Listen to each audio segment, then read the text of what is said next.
Katy Perry's sixth major studio record, 143, has come out. This record has been subject to a lot of discourse, even on my own channel, about its writing credits and the singles released so far and how bad they've been. Still, I came into this record with some tempered expectations, and listening to it, I have to say what I have said in my Woman's World video: Katy Perry can and has done better than whatever this is. I won't agree with people who have said that this is the worst album that dropped this year, but this is this year's most aggressively mediocre album. You guys know the drill. I'm gonna briefly talk about the era so far before talking about general thoughts on the album and then doing a track-by-track review. Before 143.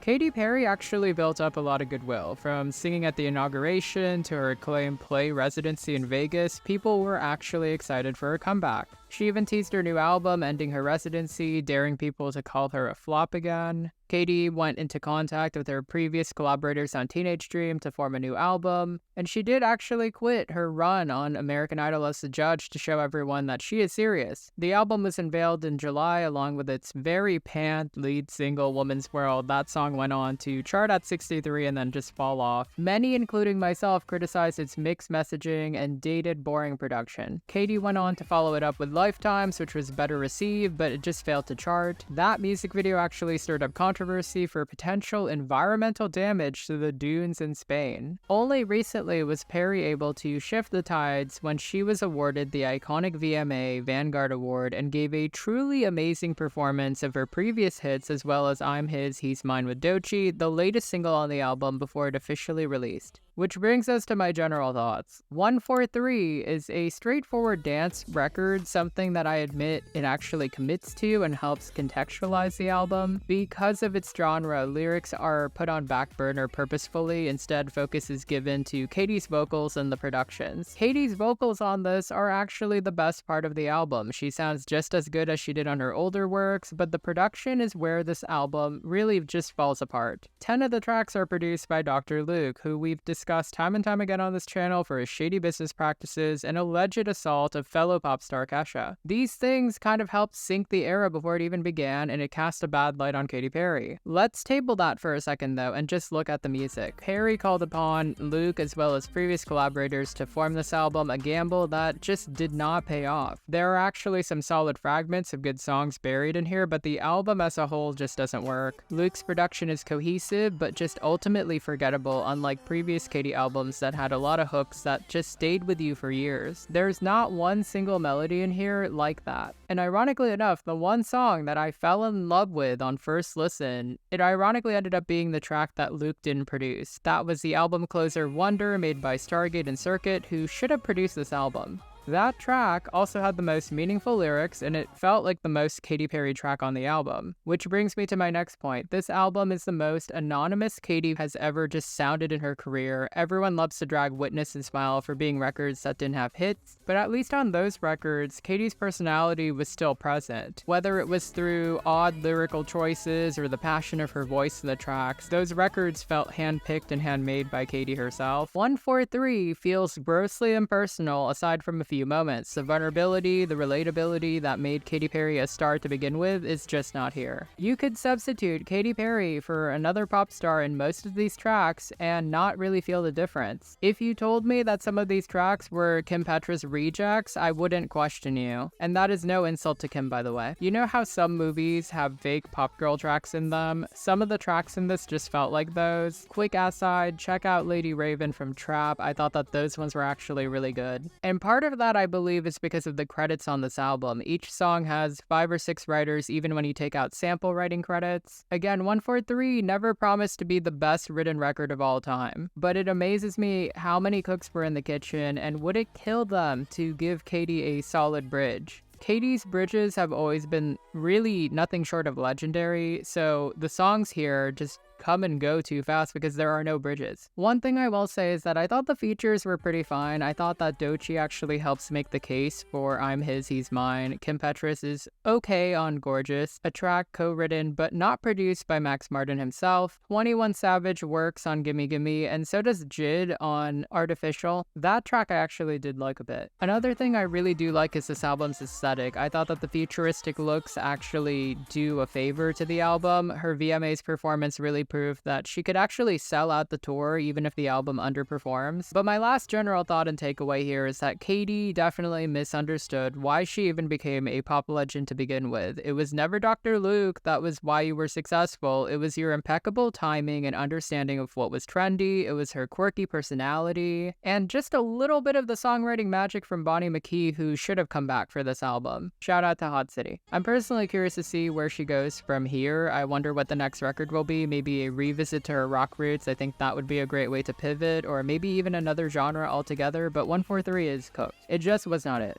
Which brings us to the track by track. The album opens with Women's World, which honestly just sounds out of place on the record. It truly feels like it was just made to be the lead single, which is even more upsetting because it is the worst song on the album and quite possibly her entire career. Gimme Gimme with 21 Savage feels like an attempt to modernize Dark Horse with its trap beat. Katy Perry's chorus in this is actually camp stupid, but it's delivered so confidently that I can't even diss it. Kitty Kitty Wanna Come Party Tonight really just had me rewind it just to make sure that was a real line. The verses are pretty standard fare for Katy. The chorus really lacks a dynamic element. I thought it felt pretty monotonous, and that's coming from me. I'm the king of monotone, guys. I just wish that she'd done stronger ad-libs or done a bridge to elevate the track. Savage's verse is serviceable, not quite his best, but the song just feels so incomplete. Dark Horse had those beautiful ad-libs at the end to kind of help the song end. This doesn't have anything. Gorgeous is a long-awaited Kim Petras collaboration. This track definitely does sound more like a Kim track, feeling like a retread of Unholy with a couple of Feed the Beast tracks thrown in there. Max Martin actually co-wrote on the track, marking his first collaboration with Katy since Witness. Here's the thing though, Kim actually really outshines Katy on this track. I thought that her verse goes off. She just sounds so dynamic on the beat, whereas while Katy does sound good, she just sounds a little bit sluggish or lethargic. I wish that the two had actually shared more lines and moments together, or at least vocalized more. I was expecting something where they were belting together, something like Heart to Break. This felt like a wasted opportunity because neither really get to show off their vocals. I'm His, He's Mine with Doechii ended up actually being one of the better tracks, sampling Gypsy Woman by Crystal Waters. We have our two vixens stake their claim on their men. It's confident, it's sexy, it works. Katy and Doechii exchange quips and they have variations in their verses and melodies. I thought that the post-chorus adds some much needed breaks to the monotony of the previous tracks. You can actually hear their voices go up and down and play with the beat. Doechii's verse is the standout though. I thought she made the most of her time. Fresh is the first solo deep cut and it leans into a Eurobeat kind of sound. Lyrically, it covers Katy's more standard wheelhouse about love. There's a cool thorough line in there and a theme about falling in love and using the pre-chorus to mimic a heartbeat. I thought the chorus sounded extremely familiar until I realized it plays like the chorus of Kelly Clarkson's Catch My Breath. It's a faint similarity, but it was really bothering me when I heard it the first time. It's an okay track, but again, very anonymous. There's nothing really Katy Perry about this track. Lifetime should have been the lead single. Many, including myself, were wondering when she'd do another track like Walking on Air, which was one of my favorites off Prism. Here we get a true spiritual successor. It's also the track that I felt was the most catchy of the songs. Even with Luke's name attached, I think this track would have done way better than Woman's World. The fact that it's a sweet little tribute to her daughter and is relatively uncontroversial, it really makes it the most accessible song on the record. I like the way that she plays on the melodies on this track and actually gets to sing and show off her voice. Had this one been the lead single, 143's whole promo cycle would have been way less messy. All the Love is another track that could have been single material. This one's lyrically in the same vein as like Wide Awake or Part of Me with more heavy themes. The production vaguely reminds me of Kim Petras' Era 1 songs, and it's definitely one of the better songs on the album. Katy doesn't actually sound bored here. There's a pre-chorus, a chorus, a post-chorus, so the song actually feels complete. That's one of my biggest complaints on this album. Many of the songs feel half-finished. And again, there's ad-libs in here to add some personality. I also think that this song actually captured the Y2K vibe that she was hinting at with the visuals. Nirvana sounds a little bit too samey coming right after All the Love, but it is one of the better tracks on the album, and shockingly, again, could have been a better single choice. This one really leans into the dance element with each of the drops after the choruses. I thought that this one melodically reminded me of Britney Spears' classic song, Hold It Against Me. But with the dance drops at the end, it does kind of add some variation. I think that this one's gonna actually be the one to see performed on tour. My only point against this track is the lack of a bridge, which again is an issue with this album and modern songwriting for some reason. Artificial goes back to the trap sound that she's been playing with. This one really plays with the rise of AI as a metaphor for her lover being fake with her. There's almost like an ET-like cadence to it. So that actually makes it a little bit of a standout compared to other tracks. The lyrics feel like Katy's older, cheesier styles. The chorus again sounds vaguely familiar. Someone in the comments tell me what it sounds like, because it sounds like another song that I've heard. JID or JID, I don't know which one he picks.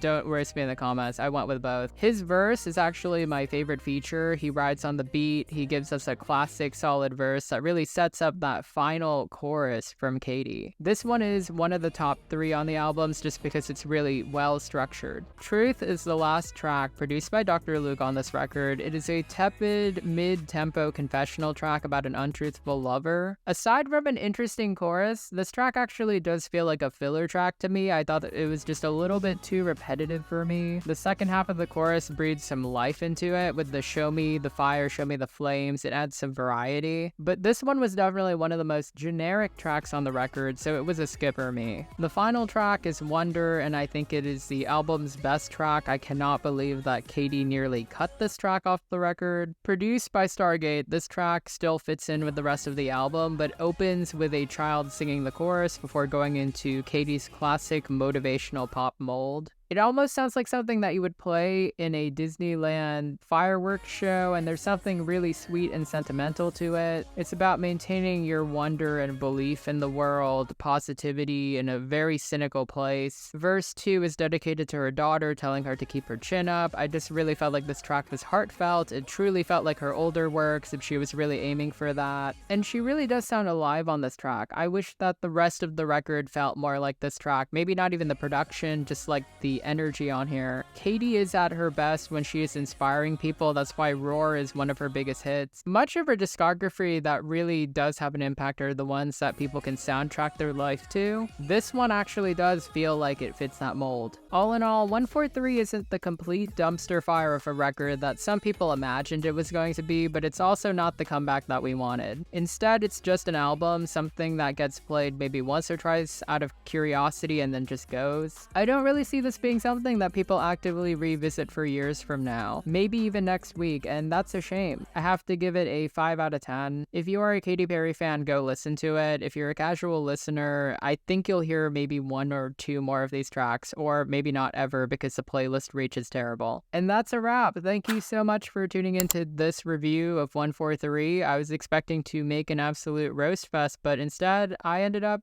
discovering an album that is just merely an album. I want to give a quick shout out to my members. Thank you so much for supporting this channel. A really quick shout out to my subscribers. Thank you for sticking with me, watching my content, seeing you guys in the comments, familiar faces, new names. It's just always a reward to me. Feel free to comment below what you felt about 143. I feel like a lot of people are going to have different opinions, and I think that is the most exciting thing about doing a review. Did it meet your expectations? Was it bad? Were you surprised? What was your favorite track? And what do you think Katy Perry's gonna do next? As always, like, subscribe, comment. I will see you next video, and pretty soon with the remasters of an album that I really cannot wait to talk about again.